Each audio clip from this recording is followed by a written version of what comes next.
कार्तिक मास की ढेर सारी शुभकामनाएं।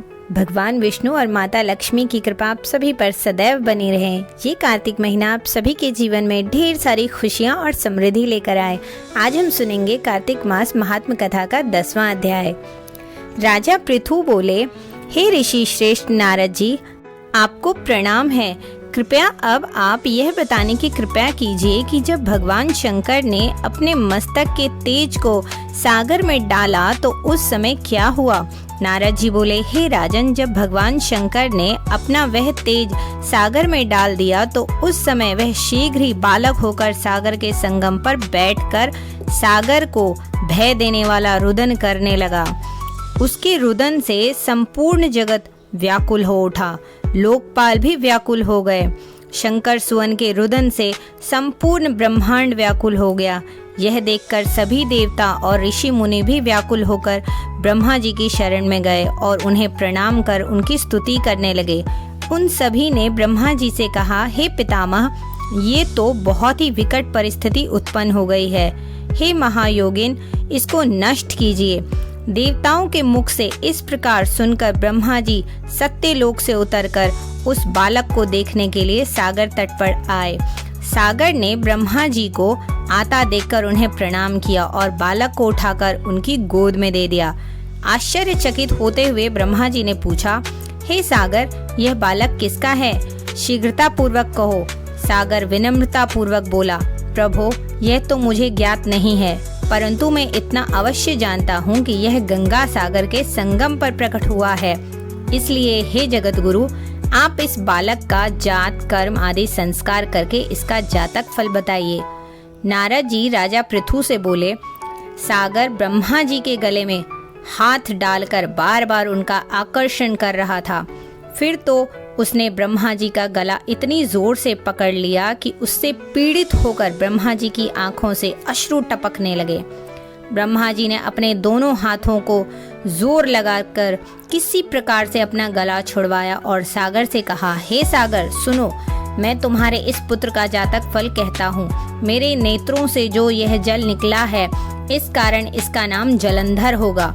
उत्पन्न होते ही यह तरुणावस्था को प्राप्त हो गया, इसलिए यह सब शास्त्रों का पारगामी, महापराक्रमी, महावीर, बलशाली, महायोद्धा और रण में विजय प्राप्त करने वाला होगा। यह बालक सभी दैत्यों का अधिपति होगा। यह किसी से भी पराजित ना होने वाला तथा भगवान विष्णु को भी जीतने वाला होगा। भगवान शंकर को छोड़कर यह सबसे अवध्य होगा। जहाँ से इसकी उत्पत्ति हुई है, यह वहीं जाएगा।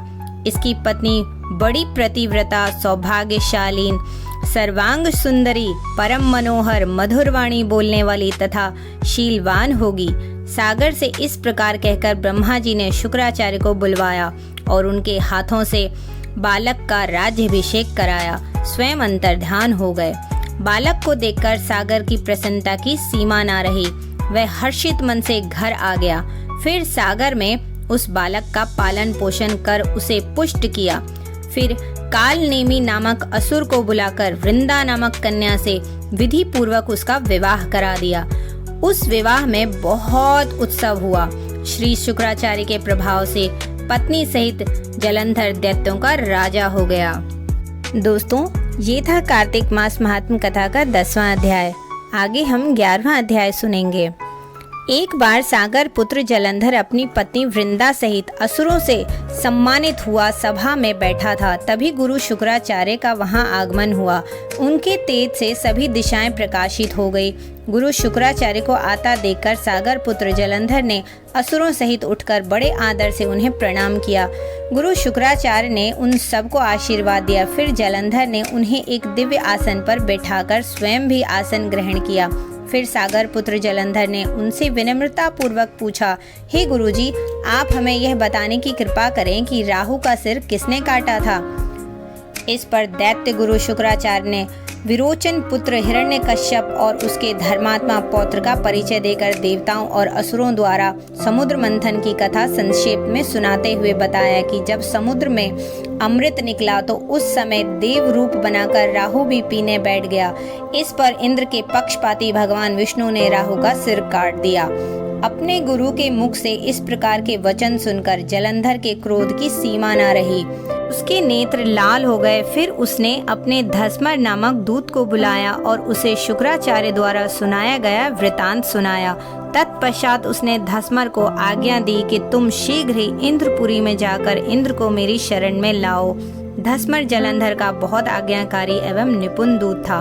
वह जल्द ही इंद्र की सभा में जा पहुंचा और जलंधर के शब्दों में इंद्र से बोला, हे देवता धाम, तुमने समुद्र का मंथन क्यों किया और मेरे पिता के समस्त रत्नों को क्यों ले लिया? ऐसा करके तुमने अच्छा नहीं किया। यदि तू अपना भला चाहता है तो उन सब रत्नों एवं देवताओं सहित मेरी शरण में आ जा, अन्यथा मैं तेरे राज्य का ध्वंस कर दूंगा। इनमें कुछ भी मिथ्या नहीं है। इंद्र बहुत विस्मित हुआ और कहने लगा, पहले मेरे भय से सागर ने सब पर्वतों को अपनी कुक्षी में क्यों स्थान दिया और उसने मेरे शत्रु दैत्यों की रक्षा क्यों की? इस कारण मैंने उनके सब रत्न हरण कर लिए। मेरा द्रोही सुखी नहीं रह सकता, इसमें संदेह नहीं। इंद्र की ऐसी बात सुनकर वह दूत शीघ्र ही जलंधर के पास आया और सब बातें कह सुनाई।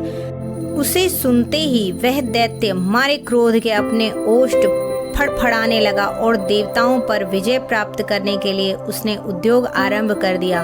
फिर तो सब दिशाओं पाताल से करोड़ों करोड़ों दैत्य उसके पास आने लगे। शुंभ निशुंभ आदि करोड़ों सेनापतियों के साथ जलंधर इंद्र से युद्ध करने लगा। शीघ्र ही इंद्र के नंदन वन में उसने अपनी सेना उतार दी। वीरों की शंख ध्वनि और गर्जना से इंद्रपुरी गूंज उठी।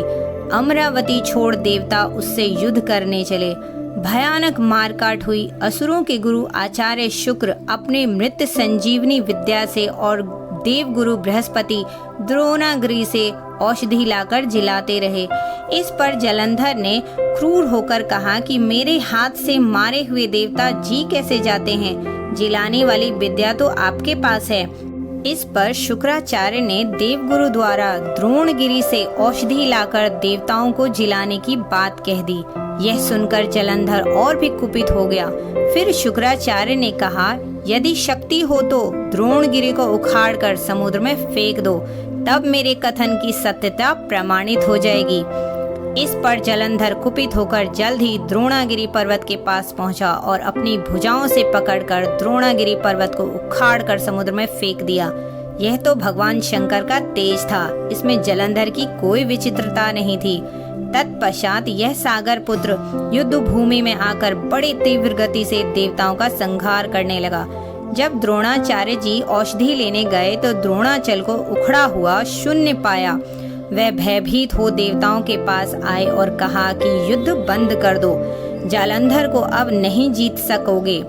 पहले इंद्र ने शिव का अपमान किया था। यह सुन देवता युद्ध में जय की आशा त्याग कर इधर उधर भाग गए। सिंधु सुत निर्भय हो अमरावती में घुस गया। इंद्र आदि सब देवताओं ने गुफाओं में शरण ले ली। यह था कार्तिक मास महात्म कथा का 11वां अध्याय। इससे पहले की कथाएं चैनल पे हैं और इसके आगे की कथाओं के लिए चैनल को सब्सक्राइब, वीडियो को लाइक और शेयर जरूर कर दीजिएगा। जय माता लक्ष्मी, जय विष्णु भगवान।